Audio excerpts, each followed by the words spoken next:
ഗുരുവായൂർ നഗരസഭ അതിദരിദ്രർ ഇല്ലാത്ത നഗരസഭയായതായി chairman M Krishnadas വാർത്താസമ്മേളനത്തിൽ അറിയിച്ചു.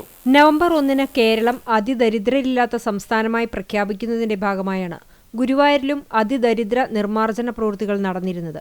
സ്ഥലവും വീടും ഇല്ലാത്തവർക്ക് വീട് നൽകിയും താമസ സ്ഥലത്തിന് വാടക നൽകിയും സ്വയം തൊഴിലിന് പിന്തുണ നൽകിയും ഭക്ഷണവും ഭക്ഷ്യവിഭവങ്ങളും എത്തിച്ചു നൽകിയുമെല്ലാമാണ് 144 പേരെ അതിദാരിദ്ര്യാവസ്ഥയിൽ നിന്ന് കരകയറ്റിയതെന്ന് ചെയർമാൻ പറഞ്ഞു.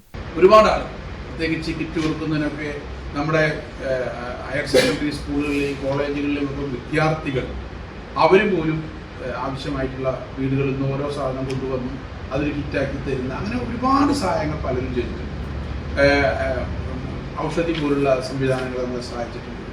അത്യാവശ്യം ഒരു കട്ടിൽ വേണമെന്ന് പറഞ്ഞു. Ration card, Aadhaar card, election ID എന്നിവയും ആവശ്യമുള്ളവർക്ക് എടുത്തു നൽകി.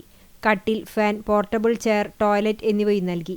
ആഗസ്റ്റ് 29 കാലത്ത് 11 നഗരസഭാ ടൗൺ ഹാളിൽ നടക്കുന്ന ചടങ്ങിൽ NK അക്ബർ MLA അതിദാരിദ്ര്യ വിമുക്ത നഗരസഭാ പ്രഖ്യാപനം നിർവഹിക്കും. കൂടാതെ ഗുരുവായൂർ നഗരസഭയുടെ നേതൃത്വത്തിൽ നവീകരിച്ച 3 കുളങ്ങൾ നാടിന് സമർപ്പിക്കുമെന്നും ചെയർമാൻ അറിയിച്ചു. നെന്മിനി മിച്ചഭൂമി കുളം, കോട്ടപ്പടി പള്ളിച്ചിറ, ഞാറാംകുളം എന്നിവയാണ് സമർപ്പിക്കുന്നത്. നെന്മിനി കുളം സെപ്റ്റംബർ 2 പള്ളിച്ചിറ സെപ്റ്റംബർ 3 ഞാറാംകുളം സെപ്റ്റംബർ 22 സമർപ്പണം നടത്തുക. വൈസ് ചെയർപേഴ്സൺ അനീഷ്മ ഷനോജ്, സ്ഥിരം സമിതി അധ്യക്ഷരായ AM Shafeer, Shailaja Sudan, AS Manoj, A Sainathan എന്നിവർ വാർത്താസമ്മേളനത്തിൽ പങ്കെടുത്തു.